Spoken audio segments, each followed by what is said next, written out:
Bismillah wa salatu wa salamu ala rasulillah wa ala alihi wa sahbihi ajma'in. It's great to be here in Lubbock, where you are extremely insecure.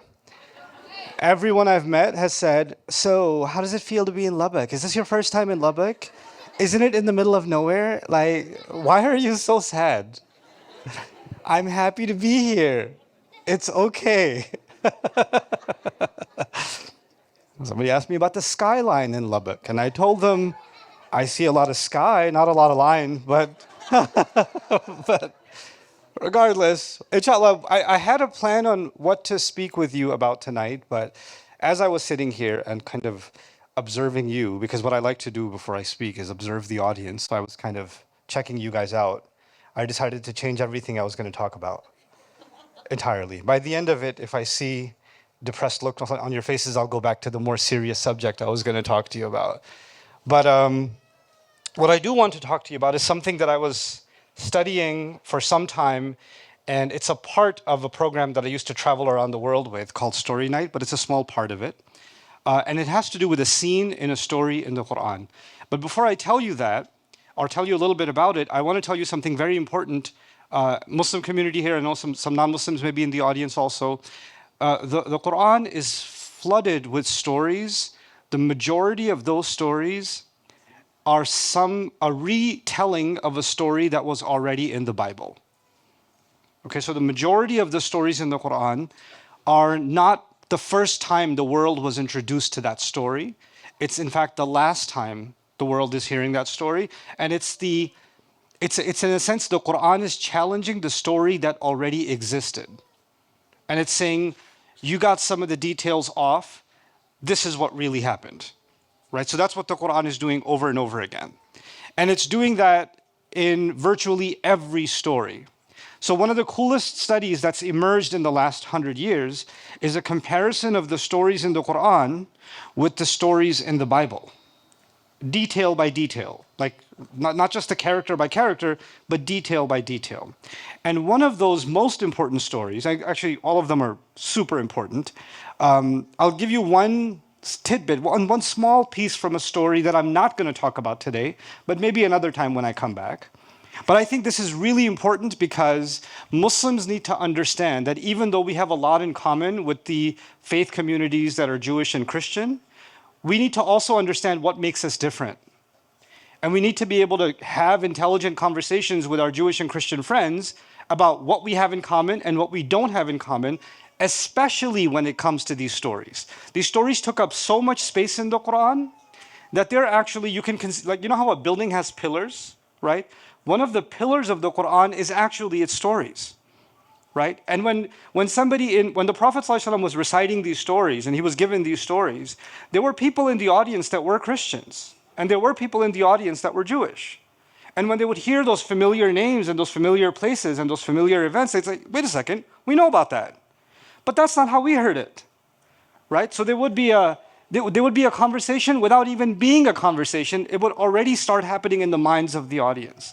And that's something Muslims have to become more and more equipped with. That we need to understand our story, the story that Allah has given us on each of these prophets, and how it compares to what actually the world believed before. So one small detail that we won't go into today, but I wanted to give you a glimpse, is the story of creation, right? And in the book of Genesis, in the Bible, there's the story of how God created, the world, and then God created Adam and Eve, right? That story. And I'm going to tell you some things, a summary of some things that are in the Bible, right? A summary of some things that are in the Bible. So he creates Adam and Eve, and in the biblical version, depending on which scholarly sources you look at, Eve convinced Adam to eat from, the devil convinced Eve, and Eve convinced Adam. Don't look at your wife right now. Okay,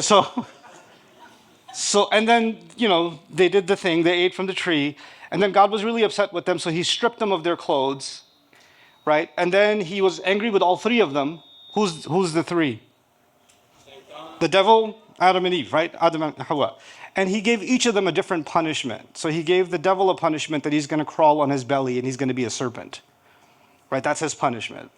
The punishment of Eve is that she used to be by the side of man. So she was made from his rib, and so she was always supposed to be by his side. No more. She is now owned by man. She is man's dominion. Okay, she's man's dominion. And whenever she gives birth, she's going to go through extreme pain. That's her punishment.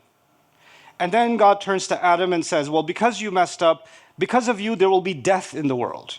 So death would not have existed on this planet had it not been from him eating from the tree. And also, because of that, you're going to have to sweat and exhaust yourself to earn a living. Now you can't just pick fruits and pick food from wherever you want. You have to earn a living. So hard work and death are the punishment of Adam. And as a result of all three being brought to the earth, this planet that we're on, is essentially cursed. It's cursed. We're here because we're being punished. It's because our father messed up. And this story in Christian theology is called the fall, right? And they call it the fall because it's the fall from grace. It's man was created in the image of God, and the image of God broke when he did this mistake, when, he was chiefly responsible. And that's why we're all just kind of suffering, right? And we're here on this earth as a punishment. Okay. By the way, that story is from the Old Testament, which is a book common to both the Christian people and the Jewish people. But the Jewish people don't look at it that way. The Jewish people are like, yeah, he messed up. So what? Everybody messes up. No big deal. But God got over it.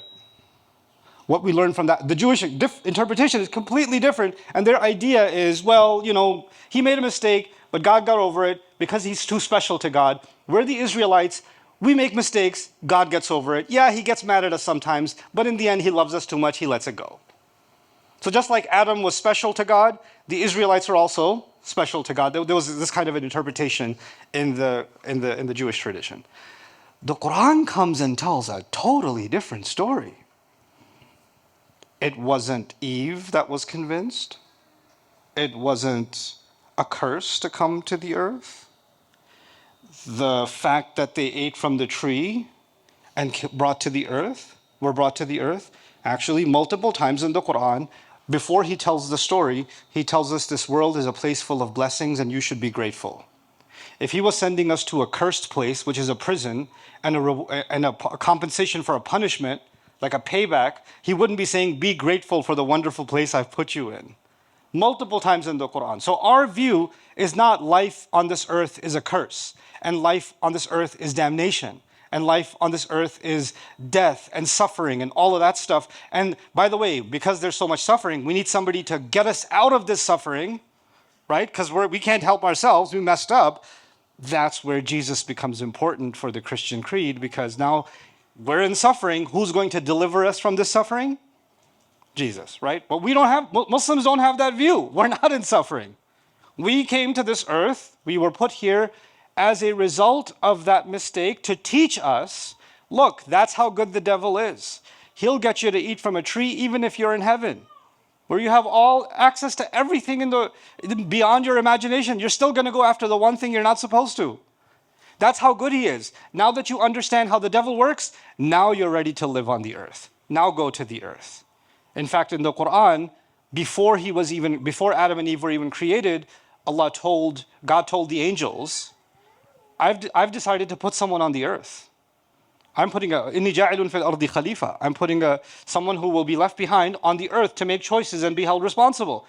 That's our view. We were always supposed to be here. Now let me ask you this, just rhetorically. Doesn't that completely change your view of life and what you're doing here? And how you're supposed to see tragedy, and how you're supposed to see your role in the world, right? It completely changes everything about how you see your religion and your worldview. And you know what's crazy? As I traveled the world in more detail, I discussed this story, I met many Muslims, and I asked a survey too. I did surveys with youth, elders. Why was Adam alayhi salam sent to the earth?